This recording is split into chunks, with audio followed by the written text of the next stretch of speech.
Welcome to our show From Fear to Fearless. This show is all about sharing stories of ordinary people who have done some and continue to do some extraordinary things despite their fear. Fear is a normal part of growth and change, but for many of us, especially for children, fear becomes a factor and we have hard time pushing past our fear. Our mission for this show is to share stories of others who have pushed past their fear and have done some amazing things.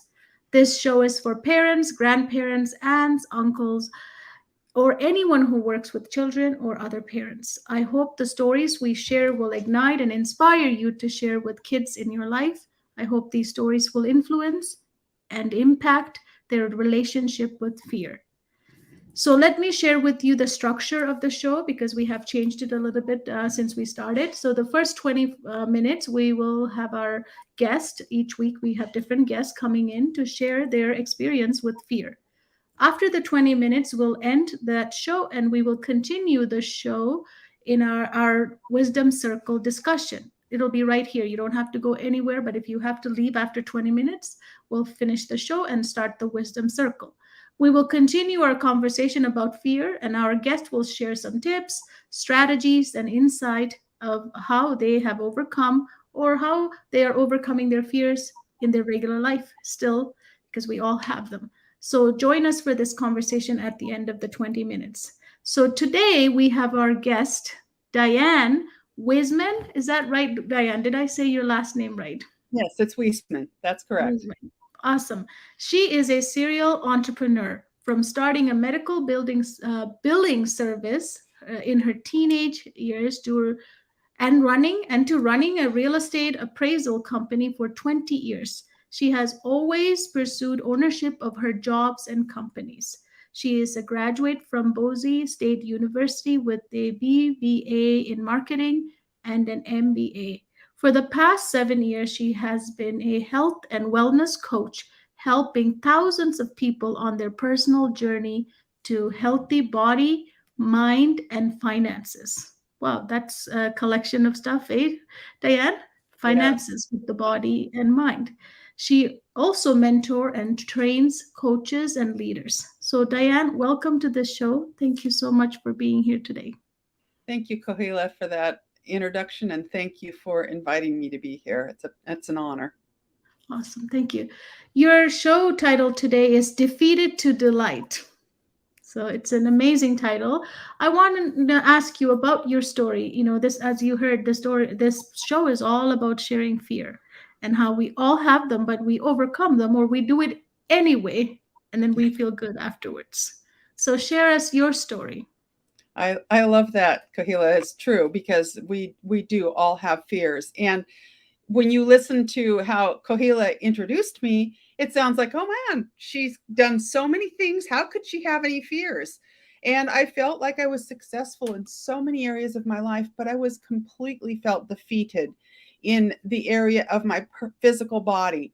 I was I would go to the doctor, they'd say you look very healthy, all your numbers are good, you just need to lose a little weight. And I had tried and dieted and decided that really dieting did not work. And then, but I still wanted to be the best version of myself. And so as I developed the desire to be in better health, my mother went through an illness that she passed away from. I saw people around me in little scooters everywhere as they got into their 70s or 80s, and I thought, I don't want that to be me. I've got to figure this out. So I ran into my health coach, and she told me that diets don't work. And I was like, what kind of a health coach are you? Because don't you have to tell me I have to do this and this and this and this? But no, she told me about 4 components to a program that work together. And I was really fearful to start anything because I had done every diet in the book. I was sure of it. I had done everything and they just weren't working. So I knew that diets didn't work. And as I talked to her, she talked to me about what I wanted to create instead of focusing on what I wanted to get rid of. And so I started to kind of get a glimmer of hope. And as I listened to her, I said, but I've tried everything. This probably won't work for me either. And she said, I'll believe in you, Diane, until you can believe in yourself. Mm. Man, powerful words. I have used those so many times with my clients, with kids, with my grandkids, because that belief of someone else until you can come along was huge. My fear was still very big, but I went ahead and I signed up for the program. My husband said, no, if you're going to do it, I'm going to do it too, but he did not want to. But he didn't let his fear stop him, so we linked arms and we started on the program. And after about 4 days, let me back up. At 3 days, I started having a headache. Well, I had migraines about once a week. This wasn't a migraine, but I thought, oh no, another headache. I'm not going to be able to do this. So in my fear of failure again, I was ready to give up. I reached out to my coach and I just texted her, and she called me right away. And she said, do you have some electrolyte water or some Propel or Powerade Zero? I said, no. She said, do you have some chicken bouillon? I said, yeah, I think I have a bouillon cube. She says, heat it up, make yourself a cup of hot bouillon, drink it. I felt so much better.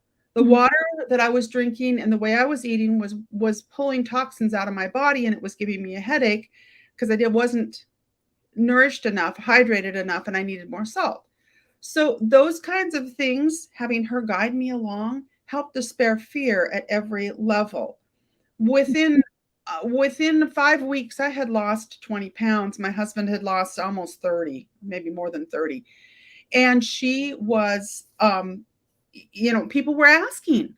And I was so excited, but I just passed them off to her. And she said, you know what? They're not calling me because they want you to coach them. And I was like, oh, fear set in again. And what I want you to hear from this is that there's not just one time that fear sets in and then you conquer it. It sets in again. And so as I started to become more interested in helping others with what I had found, because I felt so good, I couldn't keep it to myself. She said, I, again, will believe in you. I will help you. I will show you the way. Let's link arms and coach your friends and family together. And that's how I actually started coaching more than 7 years ago. We had a busy real estate appraisal company. I didn't want to leave that particularly, so I didn't. I just started helping friends and family. Again, with some fear, but as I learned more, then I got to the point where I was helping coaches come on. I don't know how to do that. Again, there was help. When you look for it and you take action and you look to what you want to create, then as I had coaches bringing on coaches, I had to learn yet another skill to help teach them how to train their coaches. It just never stops. But I have learned about fear that as I move forward, it becomes in the background. And I start to achieve, and that fear is dispelled. It's not gone. It will always rise up, but now I have more of a muscle to deal with it. Yeah, absolutely. There were some beautiful stuff you have said. Can you say the sentence that your coach told you, that it's not until you what? I will believe in you until you can believe in yourself. Yeah. Very, very Beautiful. Yeah. It's the picture of humanity, loving on humanity. Yeah, yeah.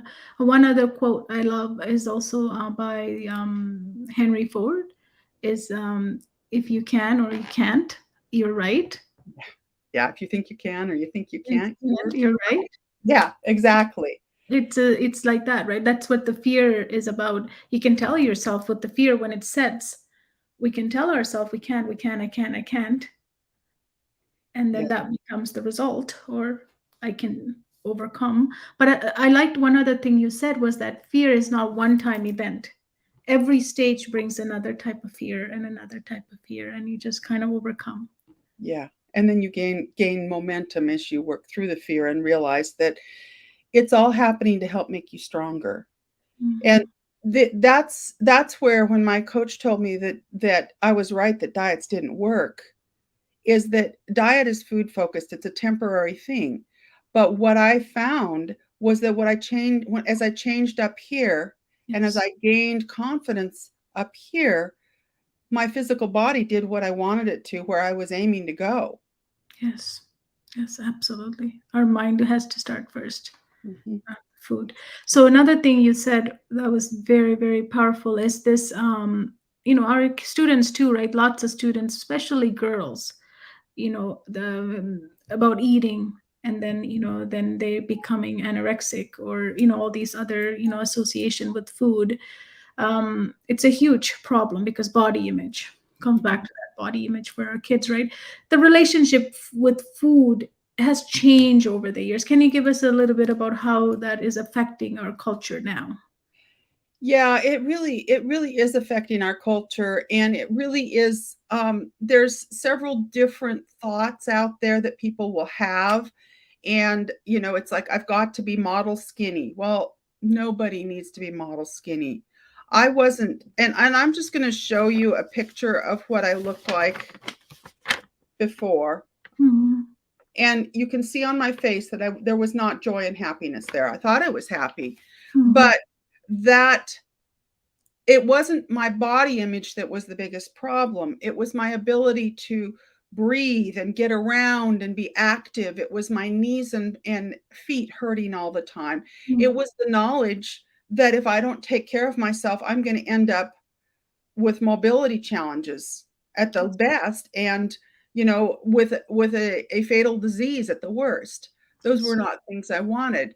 So as we talk with people about their goals, we really dig in. And when somebody comes to me, and I did this with my coach, I'll use myself as an example. I told her I want to lose 20 pounds. Well, I needed to lose way more than 20 pounds. I knew it, she knew it, but that's all I'd ever done before. So I couldn't see beyond that. And I think that in society, we have these limiting beliefs. If we haven't already done it, then we can't do it. Yep. Well, if a child who's learning to walk fell down once and said, well, I tried that, it didn't work. No, they have to fall down many times. I had to fall down on many diets before I found that it wasn't about dieting, that it was about changing my mindset, that I Yep. needed the tools, the community, the support to move forward. And I think in our society that is shifting, but there's been this kind of, I can do it on my own, I'll do it myself. And that wasn't working for me. So as I told her I needed to lose 20 pounds, she said, why do you want to lose 20 pounds? Well, because I'm overweight.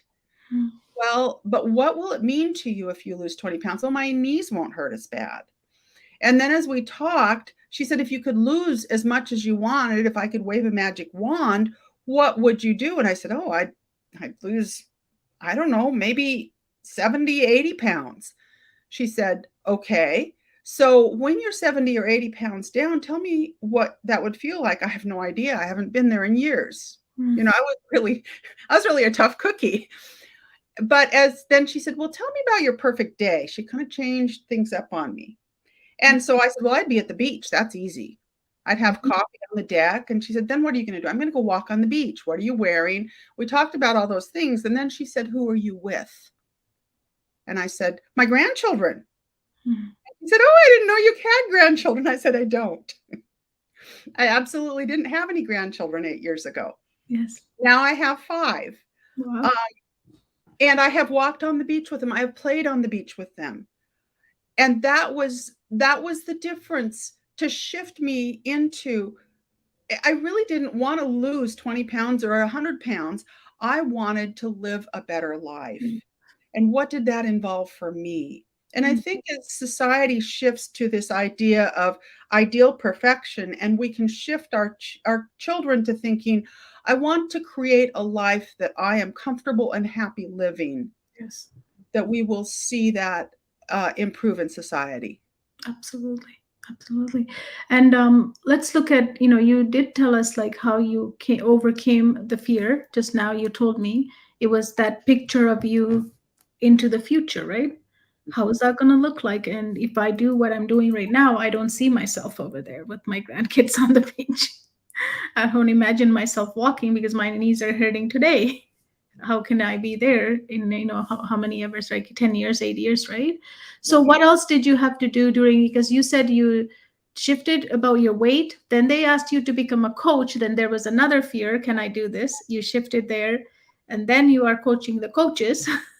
So there's another one. So what were you telling yourself during all these, different phases of your life where you had to face fear? So what I have some mantras that I have borrowed from other people. I Mhm. have some things that when I am some tools that I have learned from the program that I'm on. When I get into a situation where I feel fear, where I feel paralyzed, one of the first things I do is take a drink of water. That Mhm. always helps. I'll take one now. I need to be hydrated, and that chemically breaks up some of that fear. Mhm. Another thing I'll do is take 40 breaths. There's something magical about that fourth breath. So a fourth 40 breaths, 4 seconds in, 4 seconds out. 4 seconds in, 4 seconds out. That really helps to break the fear and help me center my mind, and then I can pull up a mantra. I'm valuable, I am loved, God has a great plan for my life. I have favor wherever I go. God's blessings are chasing me down and overtaking me. Everything I touch prospers and succeeds. I'm excited about my future. Mhm. That's one of them. So, whatever works for you, whatever you have heard. Sometimes I will play an uplifting song, a maybe even a fight kind of song, the Eye of the Tiger, or Mhm. something that really kind of lifts my spirits. That's So I really, my coach is there to help me and encourage me, but it's also my responsibility to develop and grow and not be always falling on my butt. I mean, and now I can actually walk across the room without falling on my rear. Mhm. Mhm. I Yeah. did learn that skill, right? So Yes. building upon each victory and realizing that even though they're in a different area, there's still a victory and I can build upon those. Perfect. And what did you say, what about the breath work? You take inhale for 4 and exhale for 4, Yes. and then Yeah. it's 4 times? You do it 4 times. Uh-huh. Yes. Uh-huh. Very nice. Yeah. Yeah. Yeah. It also, you have to play with these things that techniques are out there, meditate, sit quietly or walk or run if you have to, but you have to figure out what works for you, right? And I need several because sometimes I have time to go take a shower Mhm. or go for a walk or a run. And sometimes I only have time to take a sip of water. Yes. So I love to have several different things in my quiver that I can say to myself or say out loud, or that fit the situation, or I can do them. Sometimes I will close my eyes and just breathe, and my husband just gives me the opportunity to do that, and then he looks at me and he goes, "What's going on?" Well, I just got a call from my brother, and my father fell again. Mhm. Whatever it is, that fear takes over. I got a call on Monday from my brother actually that said that my father had had a mini stroke. He's Mhm. 96. He's he's been in good health. He's slowing down. Yesterday was my birthday. So I was able, thank you, but I was able to just rearrange my schedule and go see my father. He lives about almost 2 hours away. But I Mhm. was able to go down, my husband and I drove down, and I was able to spend an hour and a half sitting at the table, just me and him, my brother and my husband, talked in the other room so that we could have the time. And just hearing the wisdom from this honorable man who's lived 96 years on this planet. He was there the day I was born. He's a physician. So he was in the operating room. Not many people my age had their father present. And to me, it was just the greatest blessing to live in the moment and also to see that he had completely recovered from that mini stroke and just settle me. It was what I needed to do. I needed to take that action. That's No. beautiful. Beautiful. Happy birthday. And I'm so Oh, happy for him that it didn't, he's back. That's yes, nice. That's yes, We wanted him to live longer, longer. yes. Longer, Be longer. I more keep than telling him. 100. So, what would you tell your younger self about fear? I would tell my younger self just to realize that my story is important and that my actions will not only encourage me, but others. And to be more bold and to be bold. I shouldn't say more bold because that sounds judgmental. I'm not judgmental of my younger self, but if I were to lead someone, which I do, I want them to know that everybody's got confidence issues. Everybody feels fear. And when I step up to the plate and you don't think I have fear, it's there. When I do something that you think, whoa, I could never do that. No, you totally could. Yes.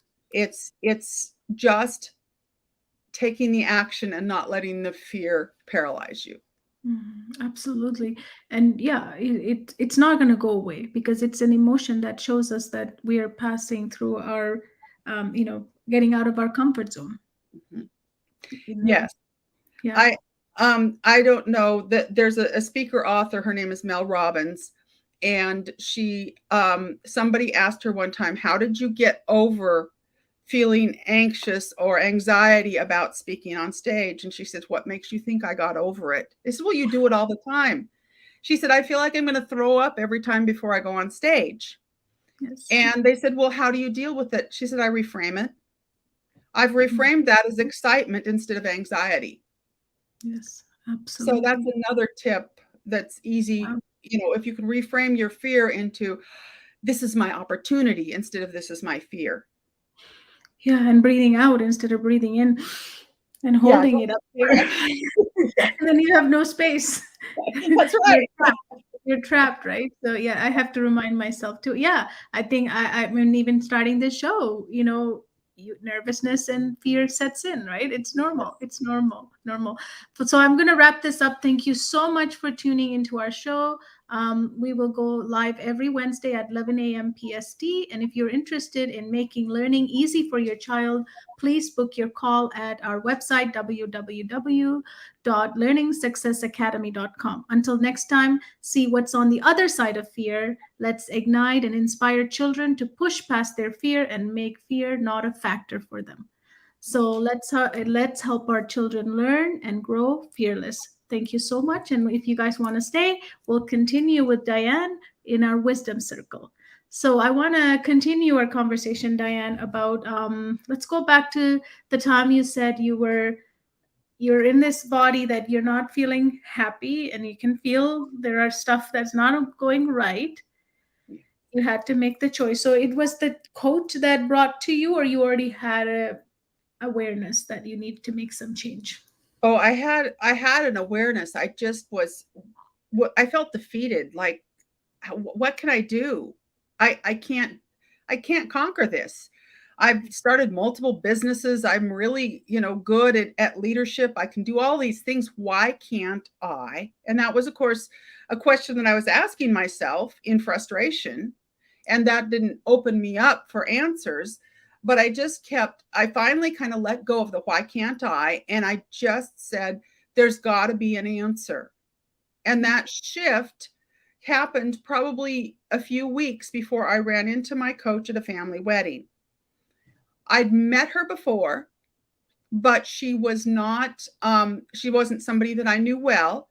And I was surprised to see her at my nephew's wedding, and she was surprised to see me. And so we well, what are you doing here? Well, what are you doing here? And she said, well, the bride helps me in my health coaching practice. And I said, oh, I thought you did anesthesia. And she said, I do. And I work mostly in a fertility clinic where women want to get pregnant, and many of them need to lose weight in order to help that happen. And so I've integrated that into my practice. And I thought, well, that's interesting. I didn't jump right on board, but I saw a glimmer of hope. I was still very afraid. And so she connected with me on Facebook, and I saw her posting people who were having amazing results. And I finally just said, okay, that's it. I got to message her and find out what that is. But it took me 5 or 6 weeks of saying, yeah, that's good for them, but you can't have that. You will probably just fail. You don't have the willpower. You don't, it's really interesting how in one area of my life, I could be so confident. And in another area of my life, I could be so full of fear. But I finally reached out and I said, can you send me something? She said, let's have a conversation. I didn't want to have a conversation. I was afraid to have a conversation. What would I say? And I said, well, can't you just send me something? She said, no, the best way to start is with a conversation. So then she wanted to do Zoom. I didn't want to do Zoom. So we just did the phone, which was fine. She allowed me to, be where I needed to be. But as we talked, I just knew, and I'm a little bit analytical. So I had written down everything that I thought might have worked well in my previous diets and what I should look for that was missing. And without ever sharing that list with her, she shared with me how this program met each of those things that I thought was missing. I knew it had to be a lifestyle thing. I knew I had to change my mindset. I just didn't know how, and I didn't know of a way that did that. So when she told me all of those things, I came out of the conversation to my husband smiling, and he's going, oh, we're going to do this, aren't we? And I said, no, you don't have to do it, but I would like to do it. Yes. And he said, no, if you're going to do it, I'm going to do it. And people always go, oh, that's so sweet. Well, it was really self-preservation because he didn't want to be blamed for my failure. Does that tell you about where I was at mentally? Yes. But that was nice of him. I'm going to say it. Yes, it was nice of him. But he also was very quick to admit I didn't want to submarine Diane's efforts. Yes. And he figured after 4 or 5 weeks, he'd be back to his pizza and beer anyway. Yes. But when he lost 20 pounds in less than 3 weeks, he went, oh, I think we're onto something here. Yes. And, within 7 months, he lost 94 pounds. He feels so completely different. I lost 76. And this is the other side of the picture that, wow. Yeah. And look at my face. I mean, this is 7 years apart, these two pictures. You look younger. We look younger 7 years after. Yes. And that's the amazing part, how much we put in here, right? And then yes, it is. This is the day we started. Mm-hmm. Yep. Can you see how happy he looked? I can tell. This is the day that this is like 7 months later. Nice. Yes. And between the two of us, there's 170 pounds missing. Wow. Yeah. So, it's worth stepping through the fear. Yeah. It feels like you're going to die. It feels like you can't do it. It feels like you're going to fail again. But well, you said about the yo-yo dieting, right? Because how many times we feel defeated? That's why I loved your title. Defeated is the word for it, because I always believe it's going to work, but it ends up causing me to crave the foods that I never crave. Mm-hmm.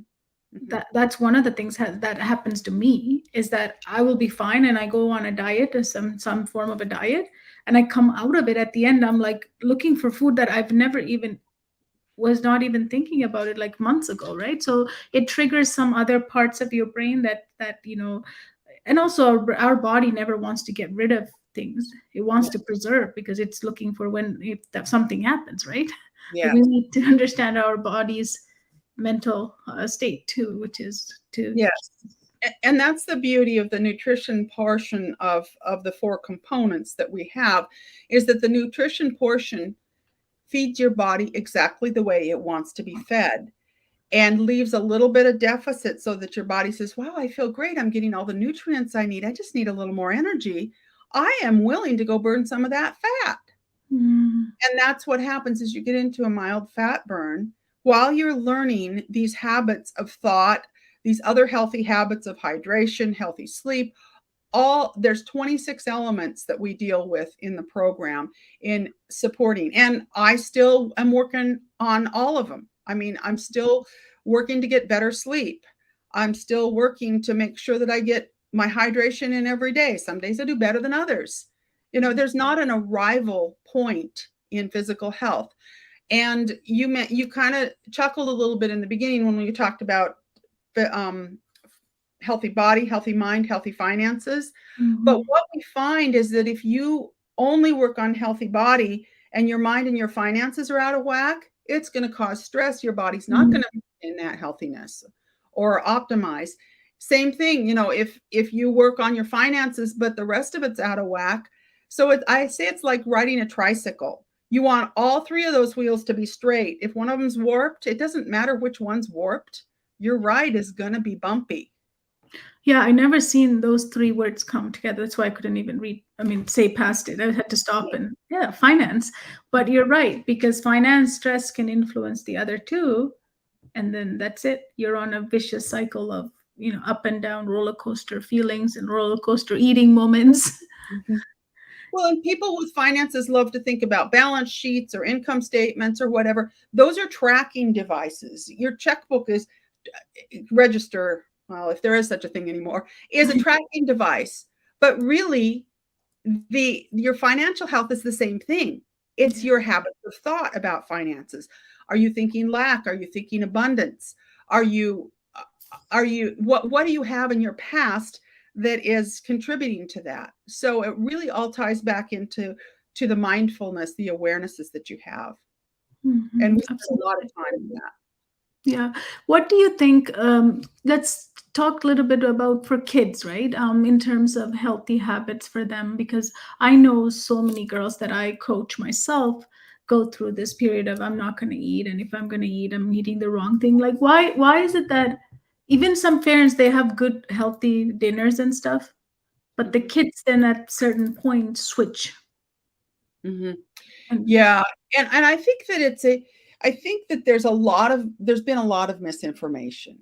Yeah. And I think that the balance for a kid or a teenager, they need to eat more frequently than what we've allowed them to eat. And unfortunately, most snacks, and I have a 4-year-old grandson who is a ball of energy, so he's constantly wanting something to eat.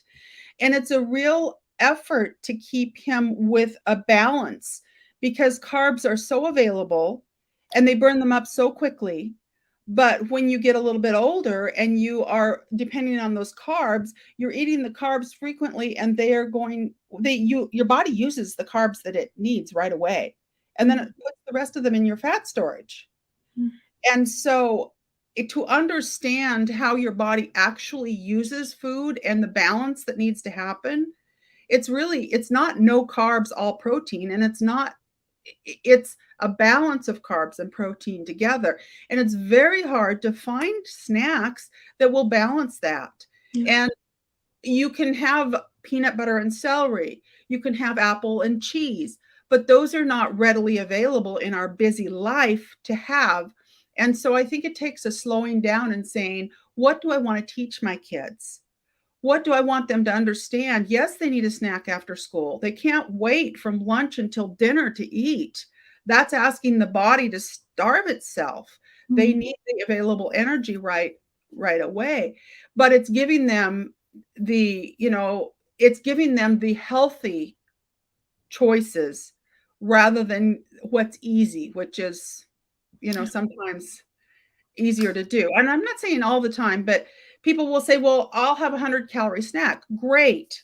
But do you realize that a large apple that's 100 calories has different nutrition in it than a Twinkie?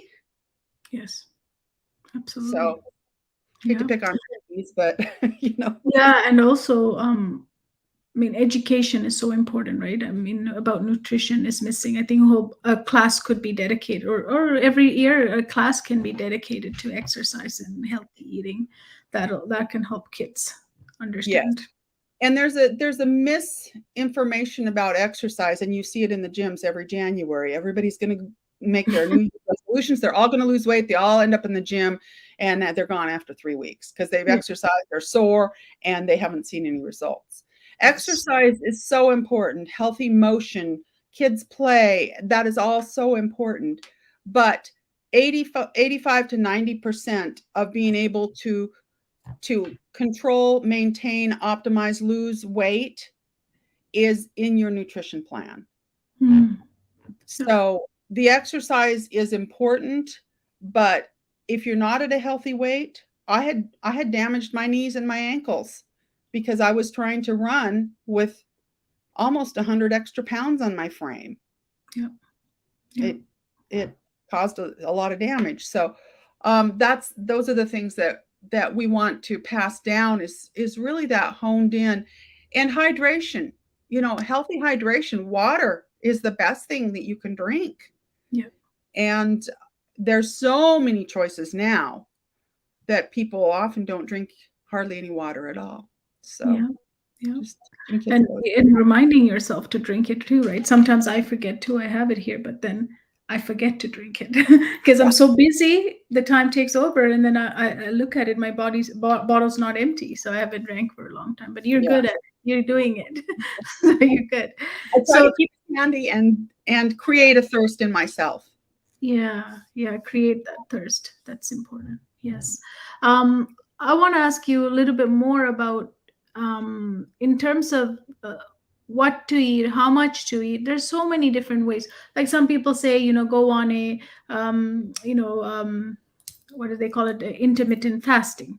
Like fast for this. Don't eat this food. Don't eat that food.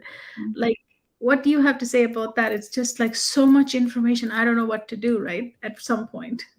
I was so confused because I'd done this and I'd done that. And in my mind, I had bad foods, good foods, I would never eat that, but I would eat this, but they're not really any better or worse for. So rather than looking at it in a good kitty, bad kitty format, there's foods available. All foods are good, but in different quantities. So if you've got a birthday for a child, then you're going to have cupcakes or you're going to have some sort of little treat. That's totally appropriate. But are you going to give your child a cupcake every single day? No. And so it's changing the mindset about this is bad, this is good, this is, I grew up mostly a vegetarian, and then they came out and said, well, eggs are terrible for you. Well, no, wait a minute. Eggs are not terrible for you. We just need to look at what else we're eating and how we're eating it. So everything that is really swings one way or the other, it's suspect to me. Yeah. As you brought up the intermittent fasting, and there are a lot of other things that we've tried and done. Any diet or anything done to lose weight that is temporary is temporary. It's not sustainable. Yeah. When you change your mindset, when you work on those things, when you learn how your body best works and how it's best fueled, that is the key.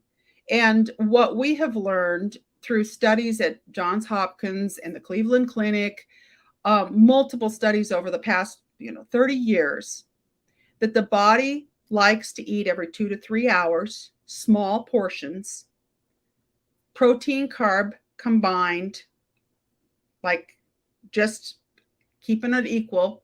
This is for an adult who wants to lose or continue to optimize their weight.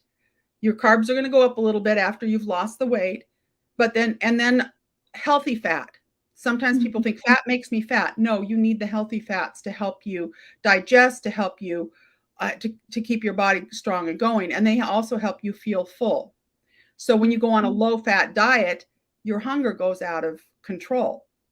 You get what my daughter used to call me, hangry. Mom, you're kind of hangry. Yep. You don't know why you're upset. You're irritable. You just one touch away from getting irritated. Exactly. On the edge. And so to understand that and to be able to embrace that really helps. And there are days when things are off. You don't get that. You don't get to fuel your body quite perfectly. It's okay. Your body is resilient and it can handle that. But the idea is that I have oftentimes clients will get started on program and they're going to do it perfectly, right? And nobody does it perfectly. And then they run into a roadblock or a detour and they, Christmas happened. I had my birthday. I ate this. I ate that. Okay, great. Go take a drink of water. You're back on program. You're back on your plan. Go eat your next fueling at the time you're supposed to. You're back on your system. And that's the beauty of it. It's not like, well, I used to diet and then I would run into something I didn't understand, or I wouldn't have the results, or my willpower would break and I'd eat something that I thought was cheating, a word we don't use at all. We choose, but I thought it was cheating. And so I would shame myself and quit. Yes. We don't do that. Powers are words are powerful. They are powerful, so Yeah. powerful. Yeah. Yeah. And when you Cheating take is peace. responsibility for choosing, Yeah, that's powerful. Now I'm in control versus cheating is like, it I'm happens. going, Yeah. it happens to me, I'm going to sneak in and then get some. And then now I feel all guilty afterwards. Yeah. But And if I you just chose lie it, to yourself. Yeah. but if I choose it, then I can be okay. I chose that. I made a decision to eat that. So now Yes. next time make a better choice. Like you can I I always, I right? chose to eat birthday cake yesterday. Yeah, exactly. I don't normally do that, but I chose to. And didn't taste as good as I wanted it to, but I chose the cake that I wanted instead of what someone else might want because it was my birthday. And I had some. And then I left it at my dad's house. They can finish it whenever they want to, or they can throw it away. I don't care. But I chose to have a piece, but I'm not going to sit and eat and graze on it all week now. Yes. And it makes it much easier. Whereas if I thought I cheated, then I might have brought the cake home so I could cheat some more until it was gone. Or just have this guilty feeling, right? It's yeah, you eat it, but then before it even hits your tummy, you're feeling like, oh, I shouldn't have ate that. It Yeah. doesn't feel good, and then that's how kids get into anorexic and all that other bulimic behavior because now they don't feel good. Yeah. It doesn't even And they've shamed themselves on top of their body saying that wasn't the best choice. But if you choice. can listen to your body and it says that wasn't the best choice, then you can course correct. Yes. And life, I mean, I've lived on the planet for 64 years now, and it's all about course correction. Yes. They say a rocket to the moon is on target 3% of the time. Everything else is course correction. Wow. Yeah. So I think we're doing pretty good.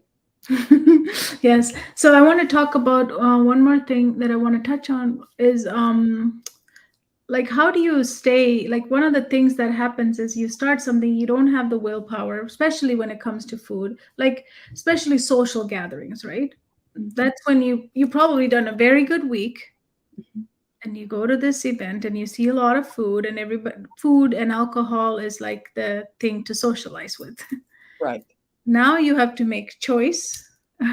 Or you get you have, and you don't also want to tell others, what, I don't eat those because I'm on diet. Like then they'll bug you more and they'll be like, well, you can have this, don't worry about it. So it's kind of like you can't fit into that environment anymore because you're not drinking or eating. It's a feeling that you get. Yeah, so we have whole strategies on that. You brought up willpower. Willpower is like your phone battery. Oh, there's my cute little grandson there. At the end of the day, your willpower is dead. It does. It dies. Everybody has to recharge that willpower. So depending on willpower doesn't work. You might be good for 3 weeks, 5 weeks, 6 weeks. You're going to hit a bump somewhere. So what we do is create healthy habits and teachable moments. And we learn from those teachable moments. What I always tell my clients is I always ask them, and we stay in contact, say, what have you got going this weekend? I usually talk to them on Thursdays.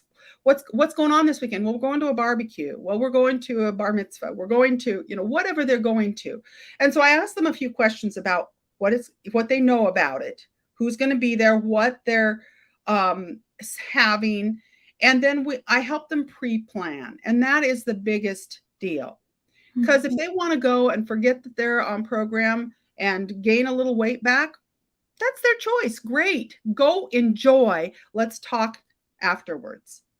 If they want to stay the same, but maybe eat a few things that maybe aren't on their program, let's select those things. Maybe they want to have a drink. Okay. What are you going to drink? We help them with what the best choices are to keep them still headed in the direction they want to go. Mm-hmm. They want to continue on there and fat burn, and they don't want to get knocked out. Then we talk about eating just before they go. We talk about taking something that is on their program that they can have there, asking the host, can I bring this? Asking the host what is going to be served. Keeping a drink in their hand, but having it be club soda, maybe having a little sugar-free something that they can put in it so that they don't feel like they're not part of it, but they're just eating differently. Also sharing with friends and family, depending on, like at Christmas time, sharing with friends and family, you know what, I really want better health and I am on this health journey. So would you help me enlisting them to stay accountable at Christmas dinner, Thanksgiving dinner, whatever it is? Can we prepare some things a little bit differently so that they fit into the program that I'm following? Mhm, mhm. Yeah, you have to bring the whole family along too, right? Like your husband was willing to jump on with you, but in some families, you have kids, you have husband, all those stuff can work Yeah. out. So yeah, it's as you say, this is not just a yo-yo diet, it's a lifestyle change. You're changing it in a holistic, like I work in a holistic way with the kids. I say, don't fix the problem at the surface. Tutoring is that's what it is. You go in and you give the immediate care, but then there's a whole bunch of things underneath it that we do not even look at, and then the child continues to struggle, and that's what creates that dependency, right? So here is a similar situation with our body weight. We go on a diet, we fix it for a couple of weeks, we think anyway. Mhm. Then we fall to the ground again. We're like, I did it again. I can't do this. I'm fat. And we say all of our other things. We can't fit into half of the clothes we have in our closet. And then we Yes, go back again on a roller coaster ride and then come back and do another. So it's similar to that. But you have to go to that bottom of the, as you say, the language you're using, the bottom of the problem is the root cause of this, right? exactly, exactly. And in order to face that problem, you need to know what you want to create. Yeah. With the students, you want to create confidence. You want to create somebody who feels like they can do it and Mhm. understands. And so you are, rather than looking at it saying, well, he's slow to learn this, or he can't do this, or you don't use that language. You say, let's create this. What creative environment works with this student? Mhm. And I do that with my clients all the time. I ask a lot of questions to understand where they're at, so that I can understand what motivates them. Because something might motivate me. And, I'm really motivated by being active for my grandchildren. Yes. If I say that to somebody who's 30 years old, isn't married, and doesn't have any kids yet, they're going, well, that's nice for you, but that doesn't motivate me. But they might be very motivated to create relationships or better health so that they can move forward in toward getting married, or they can move forward in their career because they are more they have more mental clarity, they have they have better decision making processes. So you need to, really understand where people are at to help them face those fears and be confident to move forward. Mhm, mhm. So, do you have any fear now? Sure, every day, Right? every Good day. answer. Yeah, Yeah, when something new comes up, there comes the fear, right? yes, yes, it does, and I have to I allow the fear to flow through me, Yeah. and then I pick it up and say, "Okay, what can we create from this? What can we learn from this? Where is this pointing me toward? What's the opportunity here?" Yes. And that's one of the things I tell a lot of the parents is to have conversation with your kids about fear. Like we sometimes, we're not used to, right? If you're like, older parents, Mhm. your parents never did that to you. Like they never talked about fear, or we'd never dive into too much of the fear. We kind of just brush it away. It's us, this is nothing, right? But nowadays kids need that, whatever it is, if it's over my Yeah, body image, a fear of how I look, how am I being perceived by my friends because I'm a bit heavier than they are. All of this is fear. So having a conversation is important. yeah, it really is, and kids have to face so much more than I did when I was a kid. Yes. There's so much out there, and it's coming at us all so fast. And Yes. so being knowing the kids and knowing what things they struggle with, or what things they all three of my grandkids are 4, 3, and 2, and there's what my son calls it COVID babies. They don't Mhm. have exposure to a lot of people. They don't Yes. have exposure to a lot of things. Everything was very protective from the first part of their lives. And so they have a very different understanding of the world Mhm. than than than kids even that are 10 years old, Yes. because they had some time where they were free and people were not all to be suspicious about. Yeah. So you Different. just got to consider that for each child that you work with, I think, or each client I work And with. also, like each child got affected differently. I wasn't looking at your son's age group. Like when they're little babies, they only knew isolation, right? Now it's the first time they're meeting, so now it's a different orientation now again.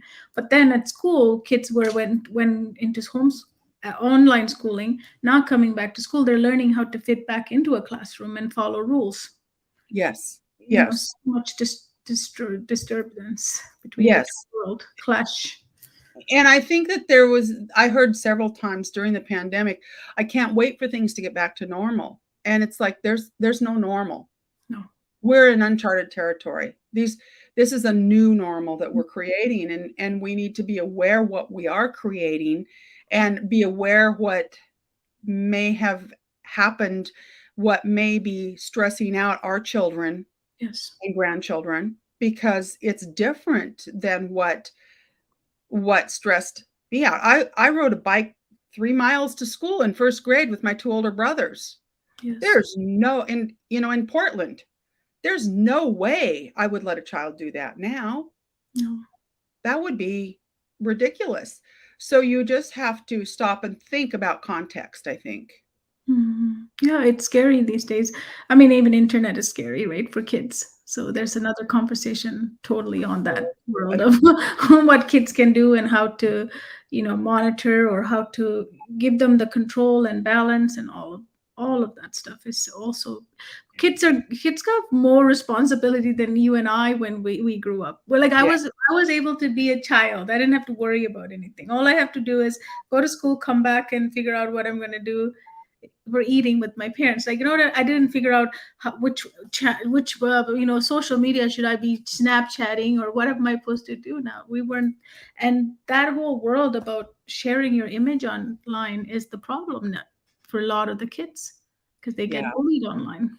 yeah. And I think helping them to grow and understand that approval of others is empty, Yeah. and what they need is inside of them, Yes. and to support what they need and who they are by asking questions, listening, by seeing them. Everybody wants to be seen, everybody wants to be heard.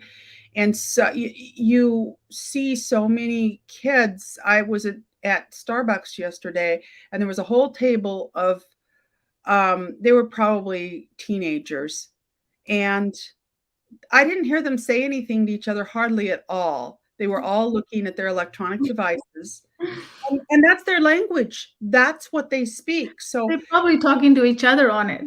probably so. Probably so, but if you want to be relevant to them, you have to realize that that's their first language. It's not English or whatever they speak. It's electronic. Yes. I remember my son, he's 16 now, but earlier when he was younger, I would invite his friends for a play date or sleepover. And I saw that change over. Before they would come with like blankets and some stuff to play with, their cars or their some other items. Then there was a shift even with him. They would come with their electronics. Mhm, And then they started coming with their phones. mhm. They were only 10 and 11, then they had their phone. And then I would look at them and they would all be on their phone.